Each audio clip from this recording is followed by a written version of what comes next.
বউবাজার থানায় যাচ্ছেন জুনিয়র চিকিৎসকরা। অনশন মঞ্চের খাট নিয়ে আসার গাড়ি বাজেয়াপ্ত করার অভিযোগ, পুলিশের বিরুদ্ধে অভিযোগ আন্দোলনকারীদের।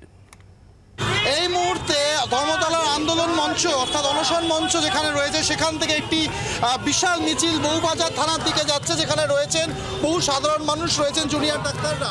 আমার সাথে রয়েছেন ডক্টর সৌরভ রায়, আরজি করে জুনিয়র ডাক্তার। সৌরভ, বউবাজার ঠিক এক্স্যাক্টলি হয়েছে কি? দেখুন, আমাদের এখানে আমরা যে বিপুল জনসমাগম হচ্ছে আমাদের আন্দোলনের প্রতি সংগতি জানিয়ে তাদেরকে জায়গা করে দেওয়ার জন্য আমাদের মঞ্চটা এক্সটেন্ড করার কথা আমরা ভাবছিলাম। সেই মঞ্চটা এক্সটেন্ড করার জন্য যে বাঁশ আনা হচ্ছিল, সেই বাঁশ যে ভ্যানে আনা হচ্ছিল, বাঁশ সহ সেই ভ্যানকে ওখানে আটক করা হয়েছে। প্রথমে আমাদের 10 জন সাথী ওখানে গেছিলেন ওই ভ্যানগুলোকে ছাড়াতে, তাদেরকেও ধরে তাদের সঙ্গে খারাপ ব্যবহার করা হচ্ছে। এই পরিস্থিতিতে আমরা কলকাতা পুলিশের এই আন্দোলনের প্রতি এই যে চরম নৃশংস ব্যবহার, চরম অমানবিক ব্যবহার এবং যেভাবে এখানে গণতন্ত্রের কণ্ঠরোধ করা হচ্ছে তার বিরোধিতা করে, তার প্রতিবাদ জানিয়ে আমরা এখান থেকে সমস্ত সাধারণ মানুষ এবং জুনিয়র ডাক্তার আন্দোলনকারী যারা রয়েছে তারা আমরা বউবাজার থানার দিকে যাচ্ছি। বউবাজার থানা কি খারাপ ব্যবহার নাকি আপনাদের মঞ্চ থেকে ঘোষণা করা হলো একটু আগেই যাদের তাদেরকে ডিটেনও করা হচ্ছে বা এরকম কিছু হয়েছে কি?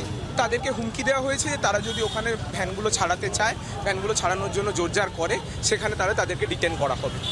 একেবারেই মানে যে কথাটা ডক্টর সৌরভ রায় বলছেন যে ভ্যানগুলো তাদের যে খাট বা চৌকি নিয়ে আসছিল সেই ভ্যানগুলোকে প্রথমে ডিটেন করা হয় কলকাতা পুলিশের তরফ থেকে। এরপরে জুনিয়র ডাক্তারদের তরফ থেকে বেশ কয়েকজন সেখানে যান সেগুলো ছাড়ানোর জন্য। তাদের সাথে অত্যন্ত খারাপ ব্যবহার করা হয়েছে পুলিশের তরফে এবং তাদেরকেও আটকে রাখা হয়েছে এবং হুমকিও দেওয়া হয়েছে, এই অভিযোগ করছেন জুনিয়র ডাক্তাররা। এই মুহূর্তে বিশাল মিছিল এই অনশন মঞ্চ থেকে উঠে তারা কিন্তু যাচ্ছেন বউবাজার থানার উদ্দেশ্যে এবং সেখানে গিয়ে প্রতিবাদ জানাবেন। ক্যামেরায় সৌমেনের সাথে অর্কদীপ্ত, জি 24 ঘন্টা, কলকাতা।